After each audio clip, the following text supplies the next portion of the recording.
November 19th, the first day of Thanksgiving week edition of the PFF Forecast. We have a great show. We're going to spend at least 30 minutes. Brad has put together a mock Tommy DeVito contract.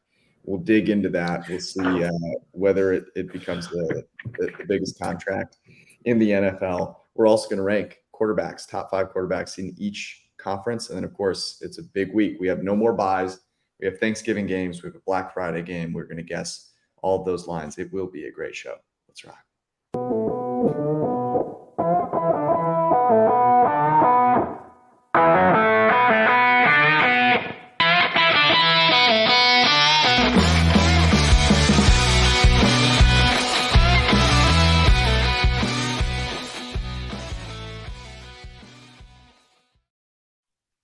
A lot of people are wondering. People are asking, have the New York Giants found their quarterback?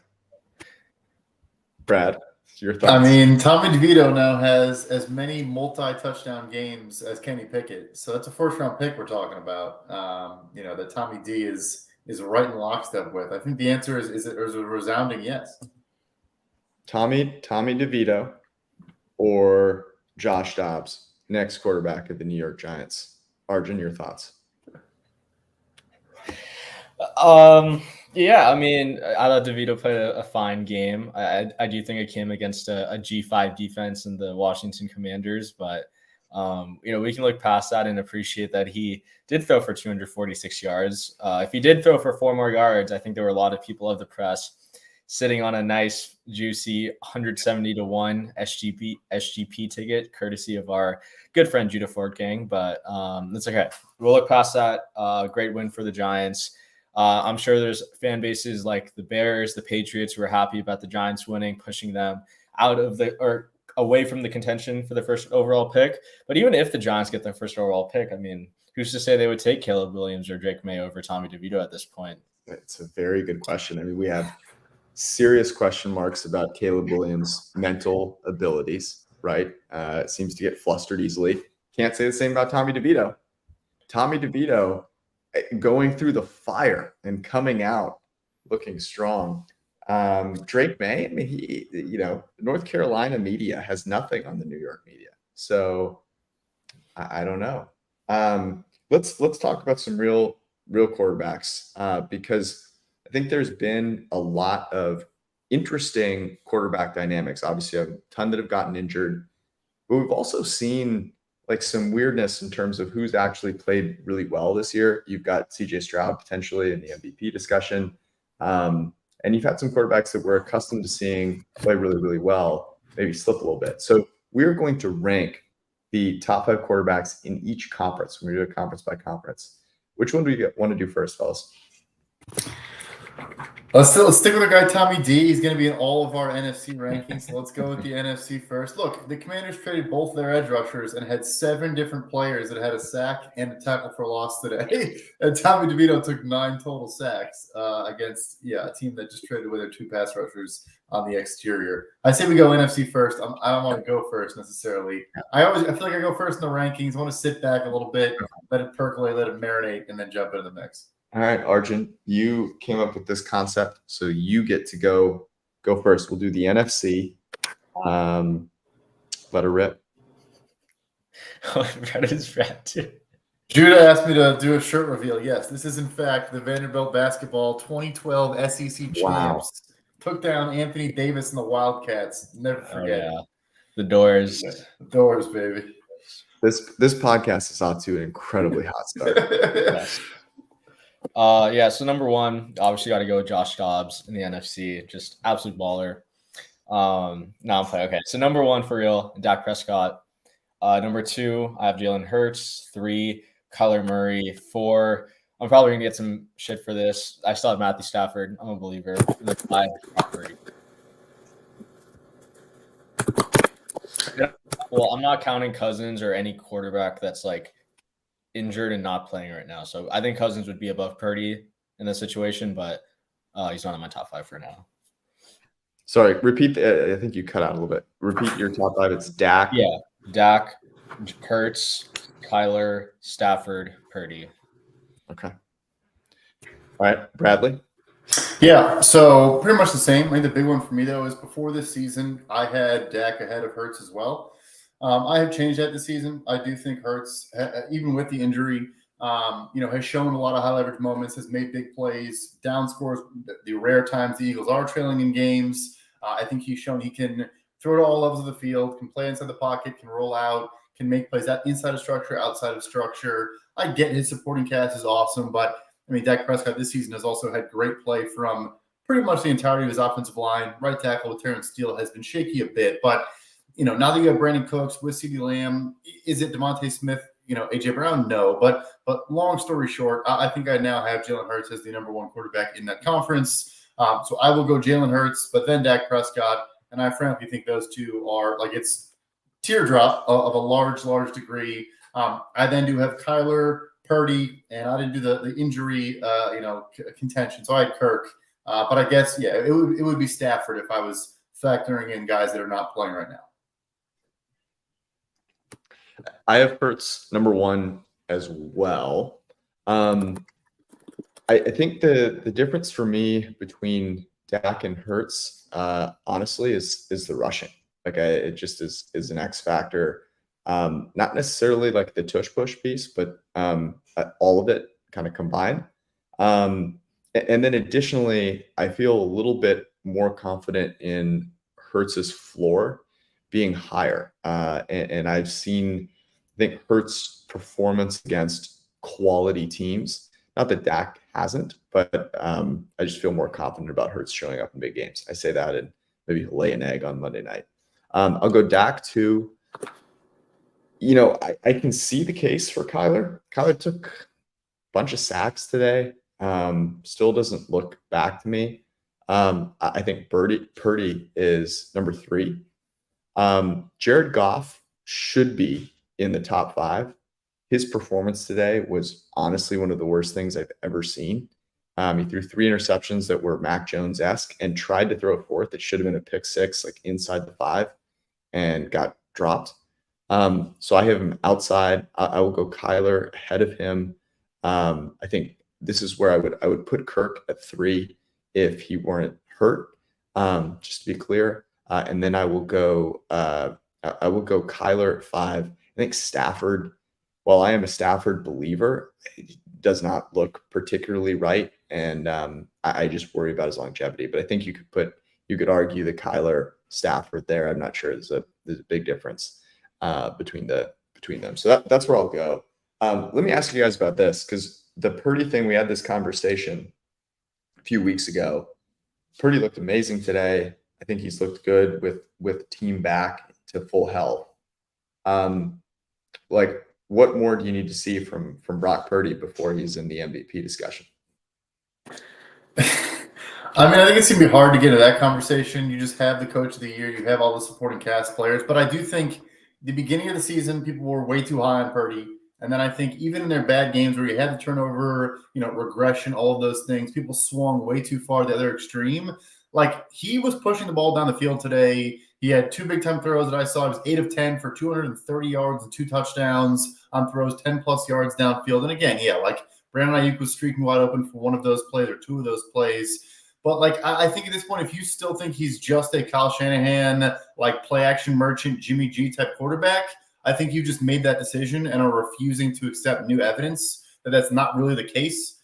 I do think he'll struggle to ever crack a top 10 for me, or maybe he will, but it'll be 10. But I he is doing things, I think, to elevate the offense at this point, and is not just kind of driving the vehicle. I think they're the last 6 weeks, 8 weeks too. It's a larger sample, of him actually elevating the things around him. While we understand, obviously, he is in the best situation he could possibly be in. I think for me, it's more about I need to see him thrive when faced with adversity.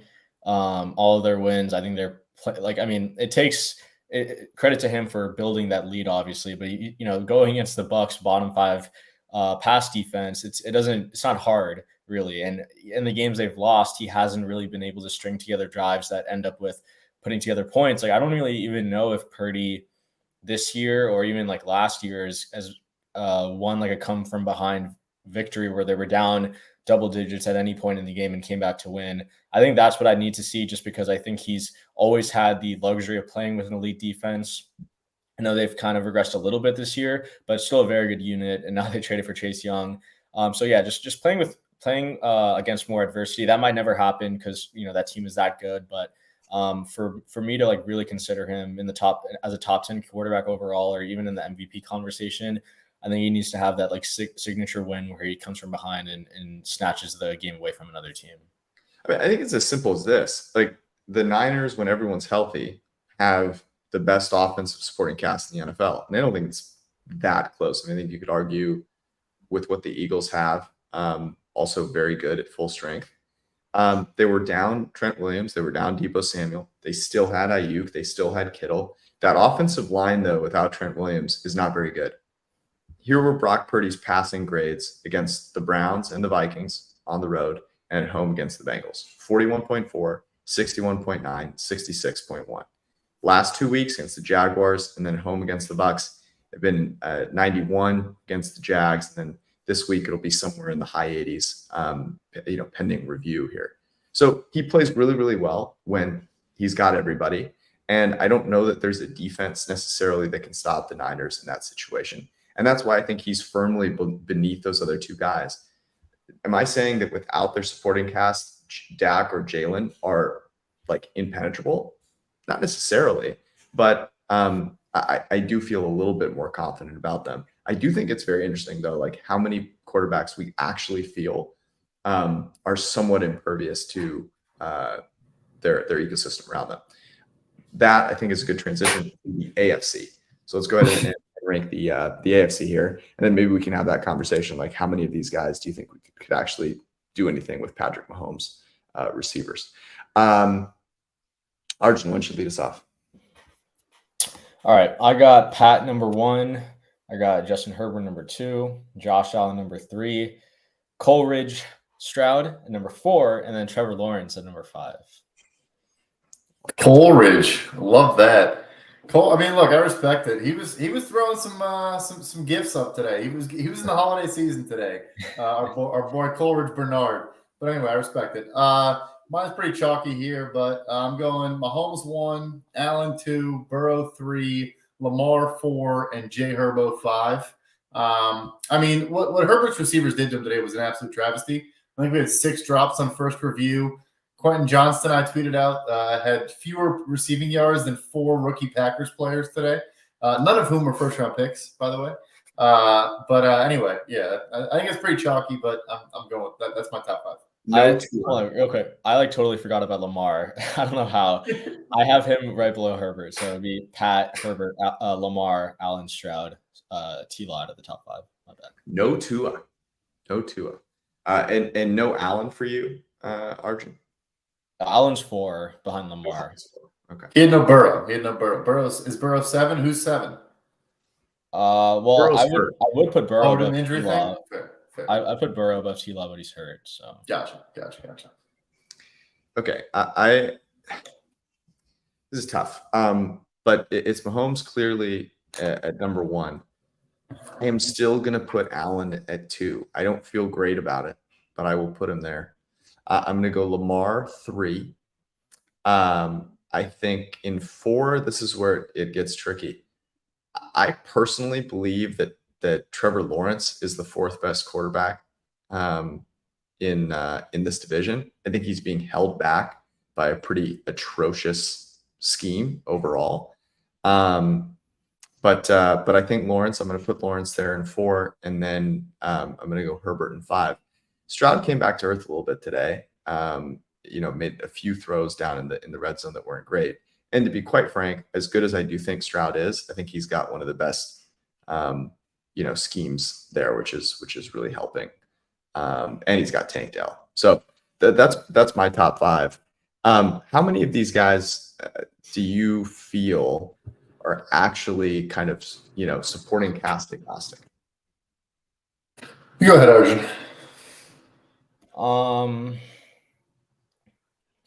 I think all of them in the top 5 are like, I'd feel comfortable putting them in any scheme and seeing them thrive, putting them in a Shanahan scheme or a West Coast scheme or like a vertical. like Eric Coryell scheme, I think all of them would have success. All of them, at least in my top 5, have some form of mobility, which allows them to, create out of structure, use their legs when needed to. All of them have arm strength to push the ball down the field, attack the middle and the sideline. So I think all of mine are scheme agnostic, at least in the AFC. Yeah, so I would say the only guy we haven't already seen it from. So again, I had Mahomes, Allen, Burrow, Lamar, Herbert. If we're going to get rid of Burrow, I'll put Lawrence in there, but I think Stroud is already kind of closing that gap. I think we've already seen scheme agnostic results. And again, I think from that standpoint, it's like, can you go 500? I don't think I'm asking for a ton there. Mahomes could still win the division with, us at pass catcher. But anyway, like, I don't like Allen's supporting cast, and I said that coming into the year, and he's still, number one in the NBA, in the NFL, probably in total EPA produced this year. Lamar has still managed to produce. He has receivers, like, we're lauding his receiving core this year because it has, like, Odell Beckham Jr., who plays 15 snaps a game, and Rashad Bateman, who has 2 catches a game, and we're like, and a rookie Zay Flowers, and we're like, oh, Lamar finally has a receiving core, so he's already done it.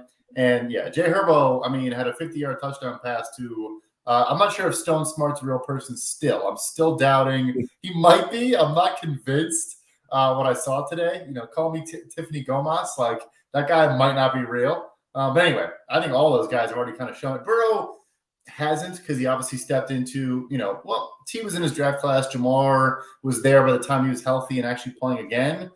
But his offensive line has been bad the entire time he's been a pro. So yeah, probably all of those guys. The NFC, none, I think. I got to be honest with you guys. I think it's one, and it's only Mahomes.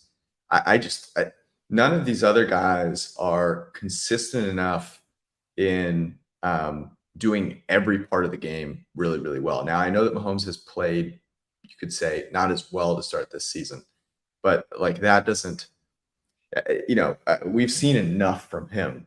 I would argue, though, after doing these rankings, that the top, I think you can make a really solid argument, the top 5 to 6 QBs in the NFL are all in the AFC. Yeah, absolutely. I think even the top 15, it's like 12 AFC quarterbacks. Like, it's really kind of astounding. No Tua, no Jared Goff in on either side. Who do you have more faith in, Tua or Jared Goff? That's actually a great question. I think I would say Tua. Tua is like 1.2 Goffs, I think. I would agree on the Goffian metric, on the Goffian scale. Arjun just debuted it. I would agree. It's funny. I trust more in Jared Goff in terms of just like making throws, arm talent wise. They're both, frankly, largely one read QBs, but I think Tua has fewer just like brain fart collapse type plays. His pick today was, a bit of a 500 ball. But like, I just think you don't get the Goff like pumpkin level outings that he's had like twice the past month. I don't think you really get that from a healthy Tua. You get just like some inaccuracies here and there. You don't get 3 picks against the Bears at home. Yeah, I think it's Tua, and decidedly so. He did. Goff, to your point, has completely melted down in a couple of games. Tua is a little bit more resilient. Okay, another really good question. Where does CJ Stroud right now, if you were in the NFC and you have to win a game, where does CJ Stroud show up? He's 3 for me. And I legitimately think a conversation of take contract into account. Who do you want to start a franchise with? I say Mahomes 1. I think I might say CJ Stroud 2. Oh my God. No, I would say Stroud 2 as well. I'm saying Stroud 2 behind Mahomes as well if we're taking contract into account. Yeah. In terms of the NFC, I think I would have him 3 as well. Like I want to, like, trust me, I want to put him at 1 so badly in the NFC. I just think we need a little bit more of a sample size on him. We need to see how he reacts when teams get more film on him. But he's been so impressive. I think I'd still put him at 3 behind Dak and Hurts. And if you guys are starting a franchise today, I just want to be clear. You are taking Stroud on the rookie contract over paying Allen, paying Burrow. Yep. Lawrence, you would have to pay this offseason. So you get the like technically doesn't even count because let's say you're starting week 1, 2024. I say Patrick Mahomes. I'd pay Patrick Mahomes probably up to like $75 million a year, where I still think he's number one. That was the number I just threw out, but I am fine with it. And then I think it's Stroud. Yeah. I think you get. While I can understand that, I think that's a little bit insane. Yeah. Like CJ Stroud's biggest win was a regular season week 7 game, or whatever it was, week 8 game. Now I'm not a QB wins guy, but like that's a really small sample to feel like you've seen enough. I'm still taking Burrow. I'm still paying Burrow over him. And I understand that he's hurt. Like I get that. Still taking Burrow over him. I think the Allen one is a good question. I'd lean probably towards paying Allen still. But then I think you can make a strong case.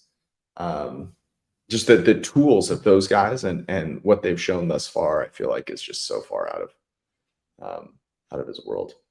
Do you guys think Joe Burrow's an injury concern? Too reckless the way he plays the game? I mean, if people say it about other quarterbacks, like it should be said about Joe. It shouldn't be said about anybody. It's a dumb conversation for everyone it's talked about. But if you are going to make that argument about certain guys, like, yeah, Joe takes a ton of hits that he probably doesn't need to. So, I mean, yeah, again, I hate the conversation for any player, but yes, I mean, like, under those constructs, he is. Yeah. I don't know. It will be interesting. I will say this about Joe Burrow. I feel that Burrow has had a pretty crappy O-line the entire time. Yes, he's had great receivers. But I think he's shown, even with some injuries to those receivers, he's still a stud. Any last thoughts before we move on from QB convo and get into Thanksgiving week? No, we're gonna spam Coleridge Bernard until you're a believer. That's my last comment. I guess I'm just not there. I'm not quite there yet. All right. We are on to Thanksgiving week. So there are 3 Thanksgiving games. There is a Black Friday game. There is a full Sunday slate, or relatively full Sunday slate. And then by popular demand, the Floose is loose on Monday night. The Floose is loose on Monday night against the astrophysicist, Bears and Vikings. What a delight we have ahead of us. Okay. Let me pull this up for everyone to see. Brad, I think you had another strong week. Yes, sir. Which should not be surprising given how you've performed thus far. Let me get this up here so people can see. This is great podcasting. What the people came to see. Here we go. All right. Week 11. Brad 5-2. Arjun, you're 4-2. I'm 3-3. I still have a teaser leg in play tomorrow evening, so I can get back to 500. Here's what things look like. I just wanted to point this out, that the single person here that had faith in Tommy DeVito. Yeah. And I feel like that's worth 2, maybe. I think I would agree. Also, Arjun, I gave myself double credit for Cowboys, and you didn't. So if you want to, I said the first half was its own bet, and then the full game was also a bet. I think I just did first half. I'm pretty sure. I got you. But good job, Brad. Way to pat yourself on the back with both. No, I was trying to get. Hey, excuse you. I'm trying to give Arjun a dub, and I also, George, no bullshit. I think you should get an extra unit for betting on Tommy DeVito. I believe that. I support it. I did put myself. I did put myself on the line with Tommy D, but I don't need any favors. I'm going to battle back. This is what things look like here. So let's see, 36 and 28, 47 and 26, and 37. And I already updated mine. you did? Yeah. Great. So I'm 42 and 24. I got it. All right, I'll let you do that. Okay, Let's get on to week number 12. We have Green Bay in Detroit to open up Thanksgiving. Brad? Oh, now you got me else. Hold on. Where's my list? People that can't tell I'm traveling. I had Lions -7.5. All right. I went Lions -8. I had the Detroit Lions by 7. Probably should have made this 7.5, but nonetheless, it is 7.5. I had a feeling that's what it would be. I am not going to bet the Green Bay Packers here, as much as I would love to, and love, pun intended. I have no faith in Jordan Love, unfortunately. So I won't. I have to be nice to him just because I obviously go out of my way to be mean whenever I can. I think he's been good the last 2 weeks, not just against a Chargers defense that is just non-existent, but also against Pittsburgh. He had 5 big-time throws for us, and if you watch that game, I think he had a couple more like +1 very nice plays. I literally made the 7.5 because the Bears game closed at 8, and I was like, all right, the Packers are like a hair better than the Bears, but I can't get myself to get there either. I kind of want to take them, but I can't get myself there either. Are we not teasing this? Like, this should be like the easiest, one of the easiest teaser legs of the season. I mean, are you not worried about Yeah. Jared Goff? No, I'm not. No, not against Joe Barry. I posted this table in the week. Like, Jared Goff's only coverage he really struggled against was cover 2. Like, he averages a -0.5 EPA against cover 2. What is Mr. Eberflus run? He runs cover 2. It's all he spams cover 2. Yeah, it was like the worst possible defense for him. Joe Barry is not going to do that. He's going to play like weak cover 4, cover 6, kind of those Fangio coverage schemes, not cover 2. So I'm not worried about Goff at all. It was just a blip in the radar. And at the end of the day, he did lead a comeback down like 12 points in under 4 minutes. So easy teaser like for me. You convinced me. I'm with you. Let's get on board. Let's do it. We got to come strong with. You're a holiday better, George. You're the best holiday better. I am. I asked someone today what my holiday spirit animal was, and they had trouble deciding between the Grinch and Scrooge. So that's about where I'm at. I was kind of hurt by the Grinch just because he's kind of out of shape and dirty, but I totally resonate with his opinions. Washington, Dallas, Brad. Yep, I had Cowboys -10. Same. Welcome to Get Up. It's Friday morning. We're here to discuss 3 hours of Dak Prescott MVP conversation. Thank you so much for joining us. I'm Mike Greenberg. I'm joined by 5 NFL players you've never freaking heard of, and we're going to talk about the Dallas Cowboys for 3 hours. I have the Dallas Cowboys favored by 8.5 in this game, and it is 11. 10.5 on FanDuel. I see 11. I am going to take the Commanders. I could see this coming from a mile away. The Commanders are the zigzag theory of gambling. For those of you who are OG listeners, members of the printing press, members of the Discord, which, by the way, if you're not involved in, make sure you go join. You are familiar with the zigzag theory of gambling. The Washington Commanders epitomize that. They come out and they shit the bed. They'll come back next week against the Dallas Cowboys and they'll play spirited football. Am I worried about this defensive line against Sam Howell? Yes, of course I am. Was I worried about them against the Eagles? Yes. I will take the Commies.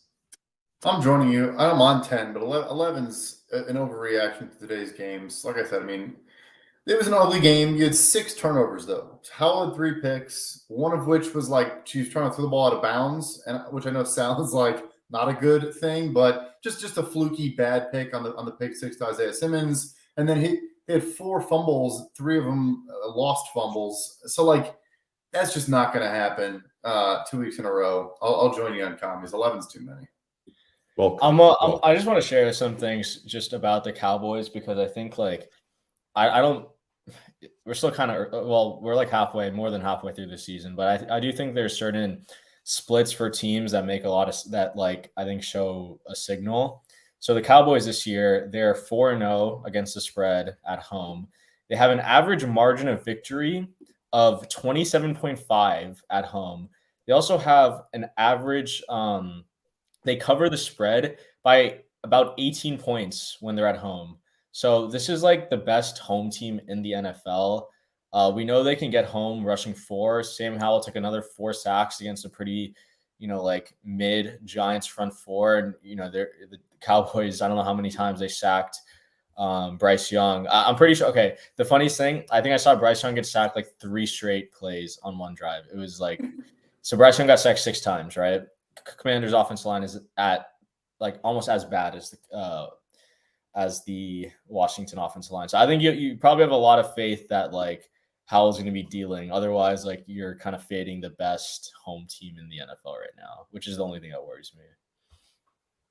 They have played at home. They have played.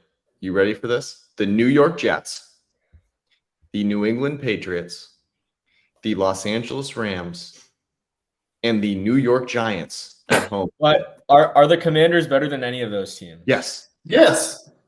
Everyone but the Rams, and I think they might be better than the Rams too. I mean, look, they've lost both times to the Commanders this year.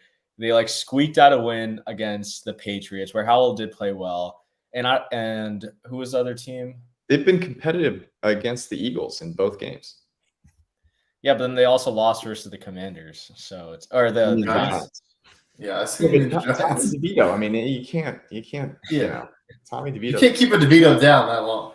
Cut from a different cloth. Look, it's just clear that Sam Howell doesn't do well on the Jersey Shore. Okay, I also think it's just like, what is this, like a noon or 1 p.m. kickoff on a Thursday? Like it's gonna be ugly. It's gonna be sluggish. It'll be. I know Dallas does start well. It was obviously one of our early spread bets. I mean, no, look, Arjun, this is a leverage play. George and I are on it. You should stay off it. Yeah, stay away. Stay away. Yeah. I don't want you. I do think I should be betting on every game though on Thanksgiving. Yeah. Man, you know what? I'm gonna run back the Cowboys first half bet. Why not? I think the play that I'm most looking forward to in this game is going to be CeeDee Lamb. Oh yeah, CeeDee Lamb is going to cook this secondary. San Francisco, Seattle, the nightcap. This one is in Seattle, Brad. I had Seahawks plus 6.5. Same. I am at 4.5. This is a rivalry game, fellas. It is at 7. Now, the Geno injury. What is the injury? Because it looked like he couldn't use his arm, and then he had a sleeve on it. Yeah, but he threw an absolute strike to DK Metcalf before Pete Carroll decided to. You talk about Pete Carroll for a second. What is this man doing? That was the dumbest. We'll get to Eber flustered at some point.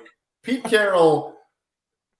First of all, like I said, Geno threw an absolute laser over the middle of DK Metcalf. Beautiful ball. They had 31 seconds left at that point.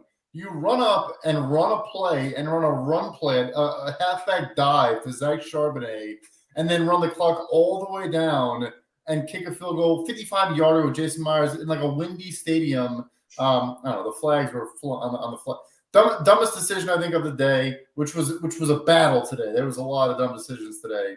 But yeah, insane. But also Seattle, like if they don't cash the 8.5, I'm gonna be like they're not dead to me. I declared the Jets as dead to me last week. Seattle's not dead to me, but they're on my almost dead to me watch list, and I think they're gonna get trounced by the Niners. But Pete Carroll, for some reason, gets killed by McVay. Actually plays Kyle Shanahan the Niners pretty well. Yeah. Arjun, you doing anything with this? I mean, if it crosses 7, I think I'll tease it with something else. But right now, since it's at 7, I think I'll leave it alone. Because I'm committed. Because I refuse to let the Thanksgiving holiday go by without a lot of gifts. A lot to be thankful for. The 7 is the 7. This either should be like 14 or it should be like 3.5. And that really, I see that.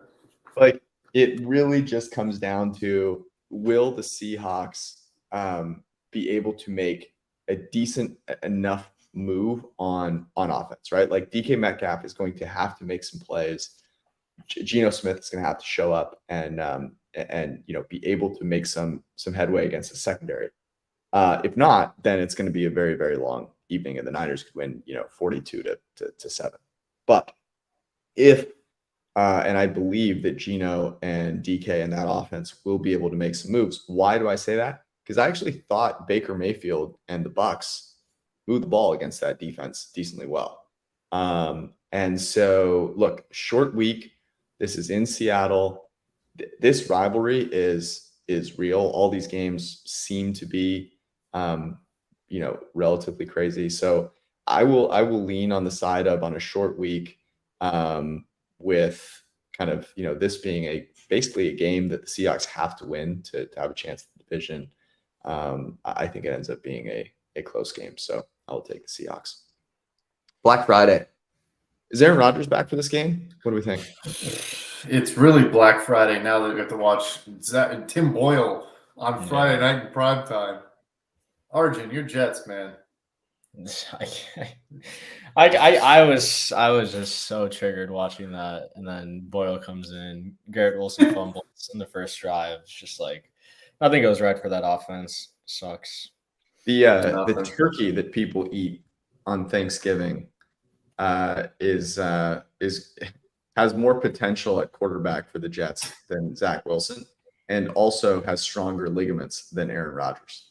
So the Jets are in really good shape. Brad, what'd you make this? Yeah, I made this Jets plus a touchdown. Yeah, I went Jets plus 7.5. I have 7.5 as well. And it is 7.5. That's exactly where the printing press was as well. Any teaser ideas here?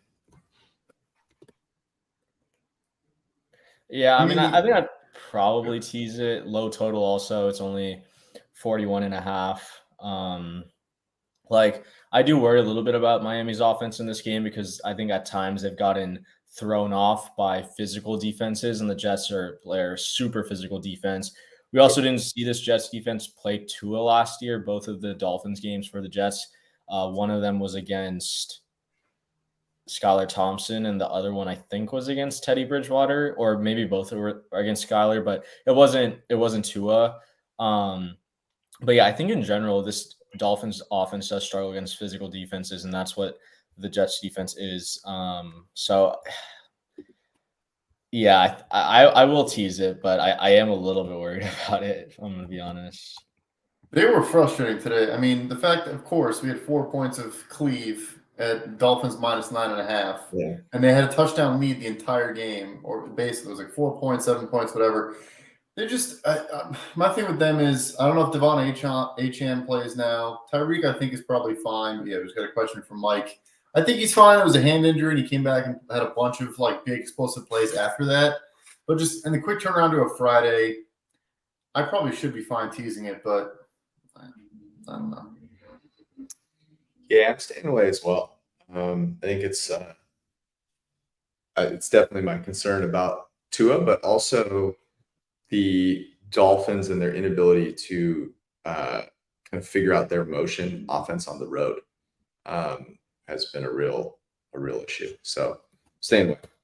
Tampa and Indy. Indy off of a bye, Brad. Yep, I have.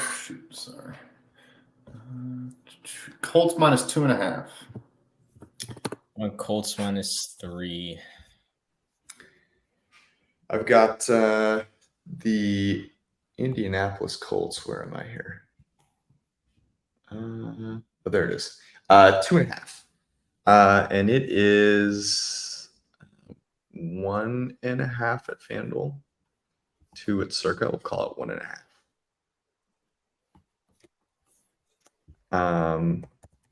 Thoughts, Brad? I mean, the coaching mismatch is gigantic here. Yeah. Shane Steichen is going to carve this Todd Bowles defense up more than the turkey on Thursday night, more than the John Madden turducken. 1.5. Yeah, I'm doing it. Give me the Colts. Yes, our Colts.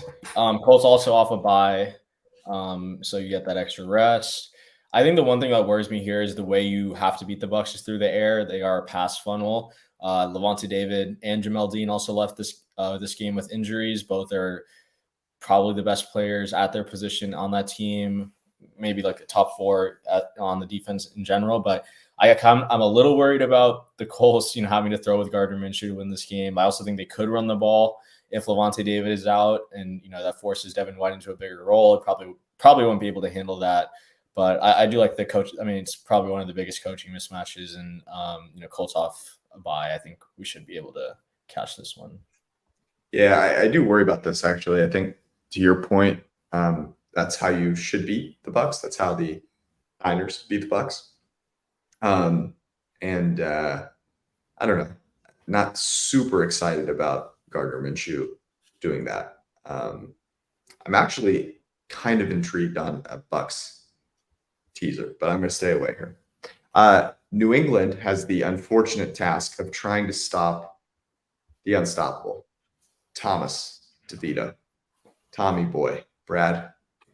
Yeah, this is a huge game for the Patriots, for the Bears, for a lot of teams. Although now that we mentioned the Patriots, this just clicked in my head. The Colts kind of had the same situation where the Patriots were first in the NFL in rushing success rate. They averaged like sub 3 yards a carry and couldn't get Gardner. Well, Gardner Minshew also had a Dance Revolution pocket presence in that game in Germany. I'll leave it. It's too late. Anyway, what did I have? And what game were we even on? I had the Giants. I stole the Giants plus 4.5 against the Patriots this game. No faith in our guy Tommy D. I went Giants plus 3. You got ye of little faith. I went 2.5. Who is the better quarterback in this game? True answer. Thomas DeVito is the better quarterback in this game. It is 3.5. So I'm on the right side of the number. I rode with Tommy D once. I'm gonna ride with him again. If it ain't broke, George, you're telling me Mac Jones or Bailey Zappi, either one of those losers, are going on the road with that supporting cast and beating Tommy DeVito? Not a chance. Not a chance. The Giants can't pass protect to save their lives, but the Patriots don't have any pass rushers. Yeah, no. This is two of the worst, if not the two worst. The Panthers obviously, it's like a free square and bingo. But yeah, this is going to be an ugly, ugly game of football. What's the total on this game? 7. Question. It starts with a 33.5. Okay. Oh my God. This is Iowa. This is Iowa versus Wisconsin. Remember that Bills Patriots snow game? That was like 34.5 and people were freaking out. Unless there's no blizzard in this game, and we've got a 33. That's incredible. What's funny is the next game might have a lower total. I don't have the totals pulled up, but the next game might be just as bad. I've got faith in Jake Browning. Pittsburgh and Cincy. This one is in Cincy. Yes, I had our guy, Mr. Jake Browning. I had since a pick'em. A pick'em? Oh yeah. I went Steelers -3 in this one. You watched the Steelers today?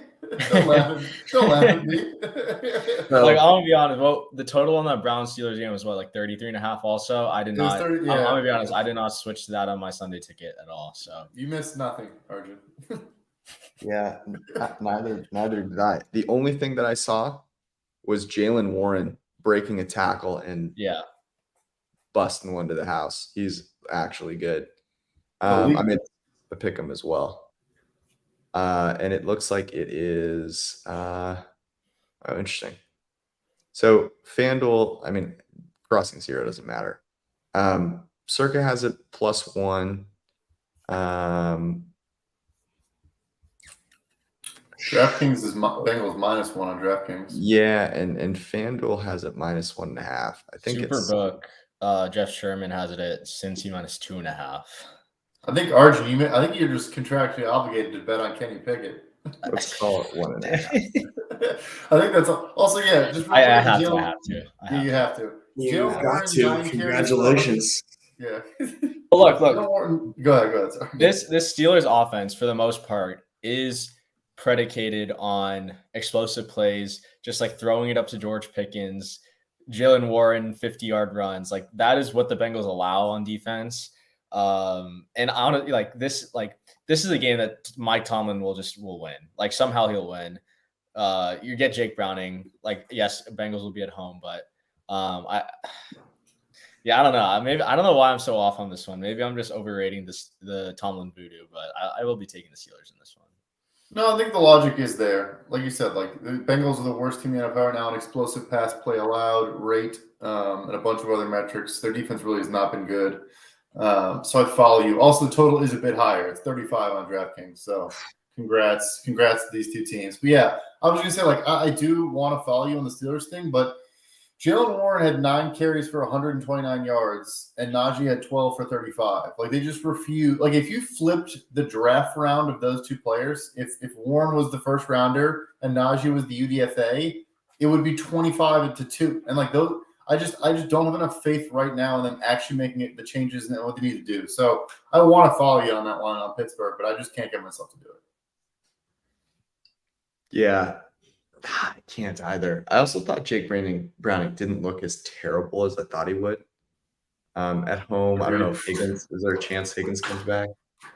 I think so. But yeah, no, I agree. Browning wasn't terrible. But yeah, Higgins might play. Yeah. I mean, the thing with Pittsburgh is they you know, if you can get the ball out quickly, those receivers can win quickly, like they should. You know, this is a offense that is set up well to defeat Pittsburgh Steelers. So I'm staying away. Carolina and Tennessee. Holy God, there are some bad games. Yeah. Yeah. We spent way too much time on those other crappy ones based on the number that we have left to get through. Yeah, oh my goodness, it's true. Yeah, let's burn through this one. I had Titans minus 3.5. Same. And that has to be what this is, right? Yeah. Got to be around there.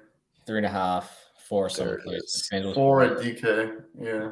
We'll call it 3.5 just so we can get out of here. We cannot. If any of you have a really interesting thing to say about this game, tweet it. Jacksonville and Houston. Shit. I had to pick him again. I'm probably gonna regret this, but I went Jags minus 2. Next on Get Up, I have Houston by 1.5. Oh, interesting. Looks like FanDuel plus 1.5. I will tease this bad boy. Like Houston at home, getting out 7.5. The Jags will continue to do more or do less with more than any team in the league. So you saw Trevor Lawrence look amazing. You saw Calvin Ridley look great. And you can bet that against Houston, they'll make it look really hard. Really, really hard. Yeah, I feel like it was a dumb bet. I mean, the first matchup was 37-17 Houston. The total of 47 seems a bit high to me. So Houston and our guy PFF Bobby, they still do run a ton of early downs. Also, Bobby, I love you. 4th and 2 pitch to RB3. Let's get that one out of the playbook. Let's get that one out of the playbook, my guy. I don't know. I kind of want to take it, divisional under, late season, huge leverage game for the. I mean, this is like not a must win, but like this is like borderline, determines the AFC South as of this game, obviously. I'll leave it alone anyway. Thanks for that build up, Brad. Yeah. Question: So I know Tyson Campbell didn't play today. Peterson said he was a long shot like on Friday. Do we know do you think he'll be back? I think he'll be back. I should have mentioned that. Yeah, I do. Yeah. So like the thing with Bobby that why I'm not completely sold on him yet is I think he runs the ball too much, given that the Texans are terrible at running the ball. Yeah. And Jags number 1 in rushing success rate allowed, so they're the best. At least one of the best run defenses in the league. you're going to probably see CJ in a lot of third and longs, and I think I would feel comfortable in the Jags if Tyson Campbell is back. Now, I haven't been really impressed with Trevor Lawrence in a minute, so it does worry me, and I did have Stroud above him in my rankings, so I probably shouldn't bet this, and I'm not going to bet it, and I'll just enjoy the hopefully good quarterbacking, but I do think that, Bobby Slowick's play calling will play into the Jags' defensive favor. And I'm disappointed in both of you. Two good build-ups. The incredible work. The thing that you're missing is that Press Taylor is the play caller on the other side. So you like my under then? You guys both like my under. Yeah, there's not a bigger mismatch between play callers than this game right now. Agreed. This podcast is brought to you by Brad and Arjun's preambles. No, this podcast is brought to you by Prize Picks. We've just talked about a few different games that we've liked. And on Prize Picks, you can go get in the action yourself. Basketball season is here. That means you can get involved in some basketball action as well. And then you can combine football and basketball to form a specials league created specifically for combo projections that include 2 or more players from different sports or leagues. For example, LeBron James plus Travis Kelce at a 10.5 combo of 3-pointers made and receptions. It is incredibly easy to use, and it's really fun. You can play alongside some of your favorite players like rapper Meek Mill and comedian Andrew Schultz. You can find community plays under the promos tab of the app to view entries. Here's how it works. Go to prizepicks.com/forecast. Use the code forecast for a first deposit match of $100. It is that easy. Again, prizepicks.com/forecast. Use the code forecast, and a first deposit match of $100 is coming your way, especially for you fellas and ladies that are in a part of the world where gambling, betting on sports is illegal. You can go play some daily fantasy at Prize Picks. Get involved. Also, if you're a parent, you've had to learn some new skills to provide for your family to handle all the children child that you've got going on. And you don't need to handle one more thing. So go to Fabric by Gerber Life and let them handle with an easy one-stop shop your high-quality term life insurance policy, plus any other financial solutions that you need to make sure that you can focus on the important stuff in raising your family. Here's the best part. Fabric by Gerber Life is online and it's super easy. It takes you 10 minutes. You'll be in, out, and you'll have a great budget-friendly, high-quality term life insurance. Fabric has flexible policies that fit your family and your budget. Quality policies like $1 million in coverage for less than $1 a day. You go from start to covered in 10 minutes. To go and get your policy, go to meetfabric.com/forecast. That is meetfabric.com/forecast. Do so right now. All right. Moving right along. We've got the New Orleans Saints and the Atlanta Falcons. Mercifully, this is no longer on Thanksgiving. They've gotten this off of the Thanksgiving slate. And so now it's just in the middle of our Sundays. Brad, would you make this? Pick them again. Went Saints -1.5. I went with a pick 'em as well. This game deserves to be a pick 'em. Is this going to be Derek Carr? What do we think? In my mind, put the spread as such. It was a concussion in shoulder, but I think it was more by the concussion than shoulder for why he was out. I think he'll play, but I'm not 100% sure. I'm sorry, I read this incorrectly. The printing press made this a pick 'em. I had it 1.5. Atlanta favored. Why'd I have Atlanta favored? The New Orleans Saints stink. And Desmond Ritter's back. He's learned his lesson. He's figured it out. Has he? Yeah. George, come on now. Come on. This is purely I can't stand the Saints. Yeah. I don't know about Marshawn Lattimore. Speaking of injuries, I don't know if Marshawn Lattimore plays in this game. They both had buys, but his injury looked not great. Looks like it's -1 in most places. So people think I'm sharp. I will say this about the New Orleans Saints. They'll find a way to make this a very, very close game, no matter what. I don't know. There's something about this game where I do think that the Falcons have a legit shot in this one. I just root for Arthur Smith because of how pissed off he makes everyone. I just love that about him. Dennis Allen does that in a different way. He does True. accomplish it though. But I mean, yeah, I won't go a long preamble. It's a division NFC South like determining game. Both have a bye. I'm staying away. It's the principle for me that I have to fade Desmond Ridder under a field goal. So I'm taking the Saints here. I don't like. I promised myself I wouldn't bet on Pete Carmichael again, but I also promised myself that if I got a chance to fade Desmond Ridder against a at least borderline playoff team, I would. So that's what I'm going to be doing. Yeah, I can get behind that. I also think the Saints teaser leg is an interesting one. Rams and Cardinals. This one in Arizona. Pick them again. I'm just getting lazy with it. Nice. Thanks, Brad. Thanks for coming. I went Rams -2.5. Ooh. One Cardinals by 1. Let's see. It is FanDuel has Cardinals by 1.5, but juiced pretty heavily. Towards which direction? Towards the 1. Okay. Everyone else, Yeah. everyone else has Rams favored by like 1. By 1. What does DraftKings have? Do you see it out there? I don't see it updated. I see -1 for the Rams. Sorry. Okay, let's call it that. Yeah, same. Nothing like getting excited about crossing 0. I'm staying away. I'm excited to watch this game.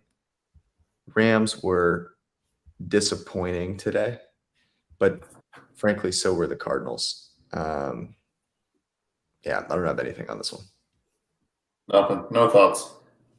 No thoughts either. Cleveland and Denver, Brad. I had Denver -2.5. I had Denver -1.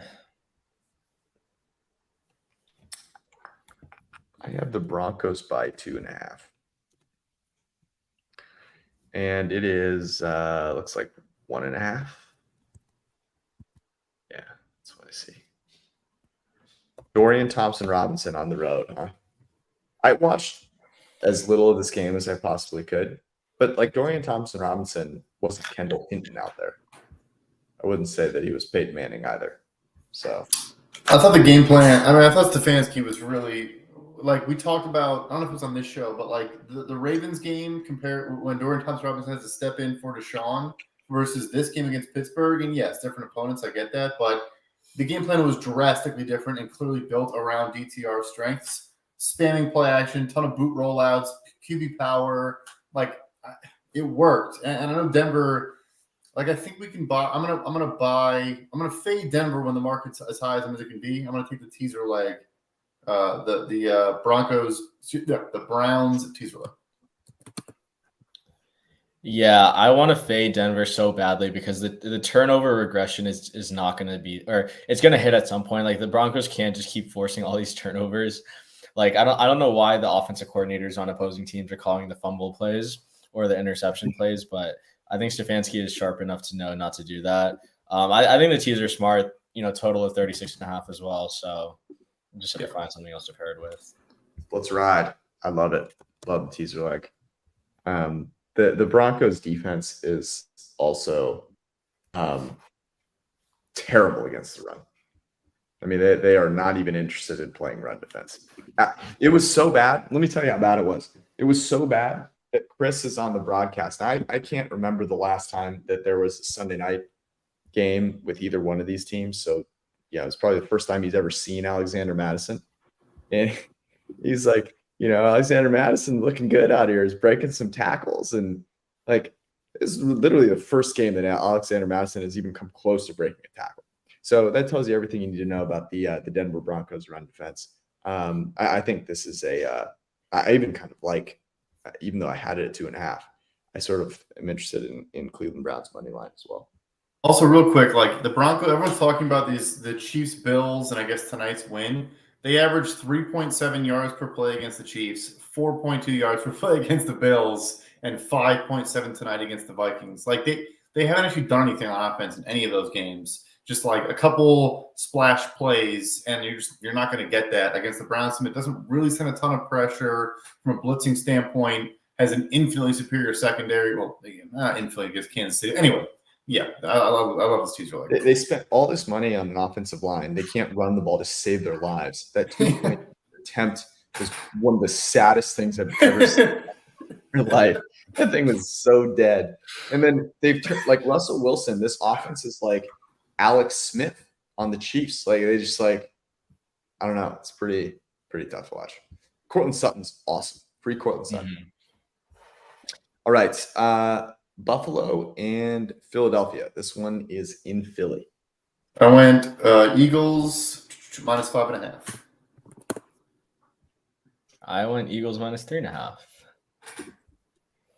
Let's see here. I had Eagles by 4.5. Very interested to see what this one ends up at. It looks like 3.5. But it's trending 3. Interesting. Obviously, Philly plays on Monday night.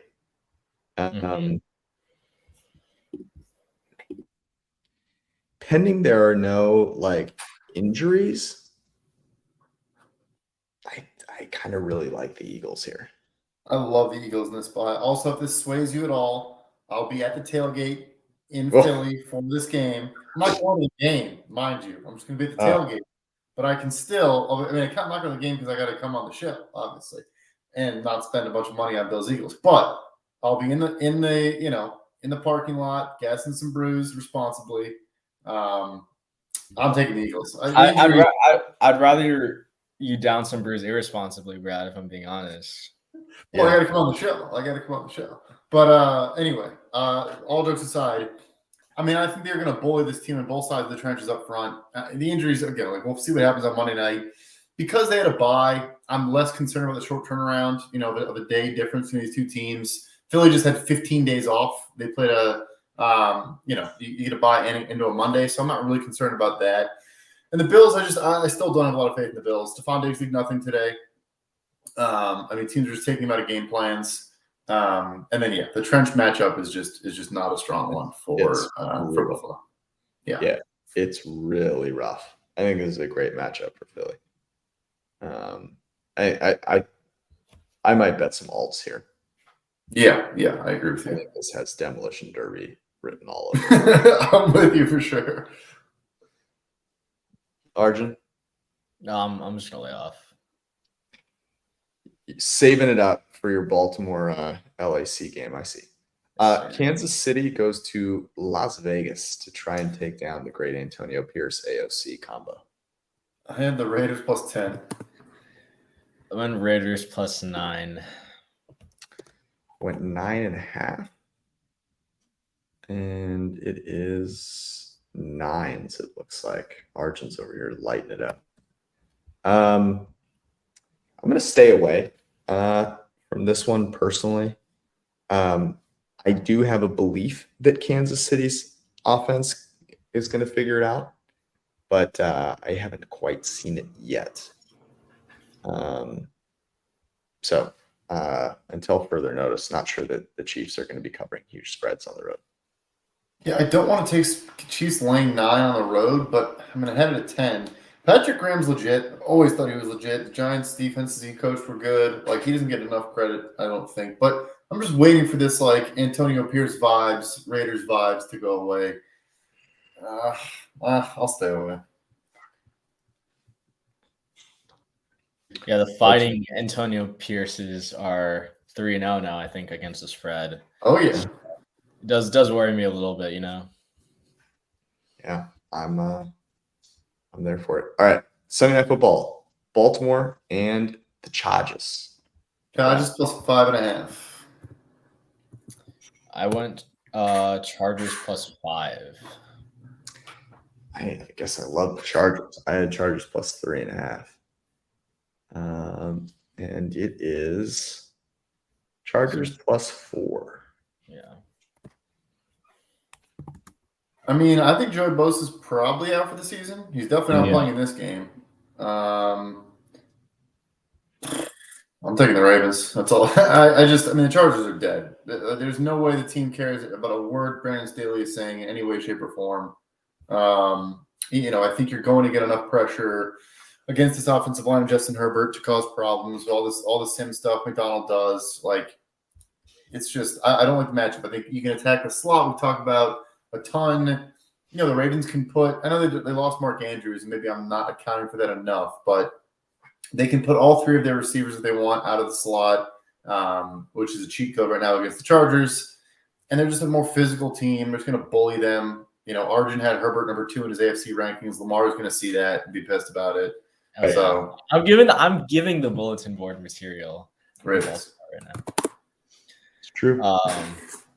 Yeah, I'm gonna take Baltimore as well. I also like them in the first half. I think the Ravens are. I just had the graph up. They are, or prior to this week, they were the second best team in terms of scripted plays EPA. So they get off to hot starts. Chargers are also above average in terms of how they do unscripted plays, but it's probably going to be a Ravens home game as well. I think a lot of Chargers fans are probably going to protest the team now that they're 4-6. So I like the Ravens to come out hot early. So yeah, actually I'm going to just change this to first half, probably -2.5. But go Ravens. For anyone that is following anything other than football, the OpenAI board, concerned about the safety of humanity, removed Sam Altman as CEO. They should have removed Brandon Staley as head coach if they really cared about the safety of humanity. But clearly they are inept and have no idea what the fuck they are doing. So anyways, I'm staying away for all of the reasons that you guys just outlined. Baltimore's just a weird team. And I don't really have a feel for predicting when they're going to go and light it up and when they're going to struggle to be consistent. I just think it's, but certainly this would be a game you feel like they can go light it up. And I do like the Baltimore first half play. So, considering it. Chicago, Minnesota, Monday Night Football. Vikes -3. I went Vikes -4.5. Josh Dobbs. I have Vikes by 3.5. And it is 3.5, it appears. Right, Brad, honest question. Josh Dobbs or Justin Fields? Better quarterback right now. Justin Fields played well today. Yes. Obviously had the strip sack to lose the game on the safety, but honestly, not only played well, but also won in some non-Justin Fields ways. And by that, I mean navigated pressure well, stepped up in the pocket, good touch passing, good intermediate passing. Look, I'm as critical of Fields as anybody. I thought he played very well today. And the coaching was just, truly a masterclass of just how to play not to lose and piss away a game. Look, Dobbs under pressure also. Look, we can make fun of Justin Fields' pressure to sack rate. Mm-hmm. Josh Dobbs tonight under pressure on that last drive was a priv. Good thing the Bears can generate pressure though, right? Not really, especially against these tackles. No, I don't. They can't pressure anybody, but just in theory, to our conversation, I do think they can run the ball though, and I think you've finally seen the offense commit to Justin Fields as a runner. Had over 100 yards rushing, QB power, actually playing to his strengths, and I think that it is going to work. You can run at Daniil Hunter, you can run at DJ Wanham, you can run off tackle against this Vikings team. And the loss underrated the loss of why am I blanking on his name now? The Jordan Hicks, the off-ball backer for the Vikings. Yeah. I like the offensive matchup, Frank. Yeah, 18 carries for 50. Yeah, I'm down. Just so we're clear, the Denver Broncos could not run at any of those guys. Well, yeah, but that's their problem. They ran That's their problem. Yeah. behind the line of scrimmage, but they could not run around or through or by them. Yeah, which is funny too because they, like you said, spent a ton of money. The Bears' offensive line is actually they actually are starting the players they want to start now, and I think they played very well today. Frankly, again, the last drive, Darnell Wright got beat by Aiden Hutchinson in literally a millisecond, but I thought he otherwise shut him down. And Braxton Jones, though, left weirdly, was yelling. I don't know. Anyway, I'm staying away, but I don't hate the Bears in this spot much at all, really. Hey, Ollie, pray. Amen, brother.